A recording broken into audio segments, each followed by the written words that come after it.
ladder replay. Today played on the Oakenhammer map. I am playing the Court of Lybaras, and I am using one of, I think, the widely regarded as one of the worst legendary lords in the game, which is sad because she's actually my favorite. She's actually my favorite Tomb King legendary character from the tabletop. But today I am taking on the Lizardmen, so we'll jump in and we'll have a look at the armies. So he's got some feral cold ones here on the other side. I actually thought that these were cold one spear riders at first, and once again didn't check the tooltip as I should have.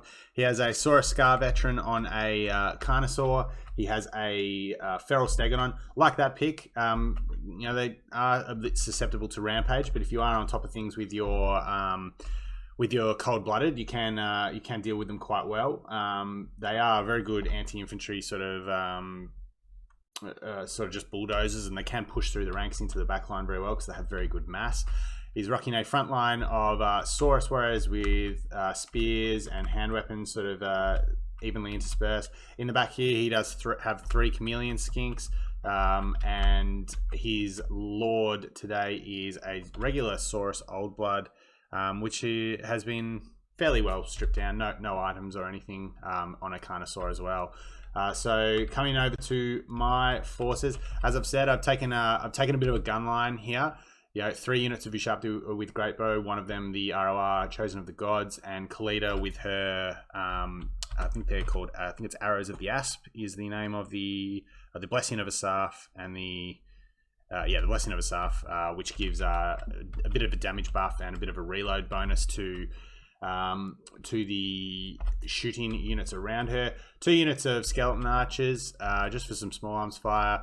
Front line of Skeleton Spearmen and Skeleton Warriors. I have also taken the Kepra Guard, and I've taken 2 units of Tomb Guards with Halberds in the back, as well as King Nikesh's Scorpion Legion. I also have a Tomb Scorpion here, so pretty high and tight formation, and I am, I guess, trying to build as effective an army around the limited nature of Khalida as a sort of leader as I can. But like I said, I really like Khalida. I really love her lore, so I'm it pains me that she's so average. But then again, she was average in 8th edition fantasy as well as a special character. So just sort of squaring up to my opponent here. Just pushing forward a little bit, so I'm sort of at the back. I do also actually have a Larch Priest of Light. Another, just a bit remiss of me, but I left him out in the open when I was deploying my forces. But he is going to trudge over. He has Shem's Burning Gaze, Fast Protection, and Nets of Amatog. Obviously, my net play is going to be really important here. Obviously a couple of prime targets for the Ushabti, which I'm basically just walking up to get into range of now. I noticed that he's sort of hesitating, and this is all fine for me. I should be getting up into position to get some shots off here. And as you see here, I do decide to go for the Feral Stegodon, which is not, you might look at that and think, well, there's bigger targets, but I figure I can get some damage into this, and I can rampage it early and get its leadership down. Feral monsters for the Lizardmen don't have great leadership, and as you can see here, it's sort of sitting in and around infantry. There it goes at rampages. So I know even if they miss shots on that, they might actually pick off some of these Saurus Warriors. And as you see here, the Chosen of the Gods are actually putting with their spread fire a lot of damage on these Saurus Warriors. So sort of responding here with my Tomb Guard. I see these coming around here, and at this point I can admit that I still think these are actually spearmen, spear riders, cold one spear riders. And as you see, just waiting here to let the Saurus Warriors basically wash up against my my front line, which is basically just there to hold. A net coming down here on the Scar veteran. The Tomb Guard and the King Nikesh is here, just sort of screening out here. But I am bringing these Tomb Guard a little bit over here as well, just to try and because I'm more worried about the Saurus Old Blood than I am the Stegodon Riders. And as you see here, I don't need the Tomb Guard over here because this guy's nearly down. He's about to break. This Stegodon's sort of on its last legs, and I'm just trying to keep sort of a little bit high and tight. There are some Saurus Warriors that have broken through here. But I sort of do figure that I don't want them chasing, their spears. I don't want them chasing into my Ushabti, so I'm kind of happy to actually sort of sacrifice these guys at the moment.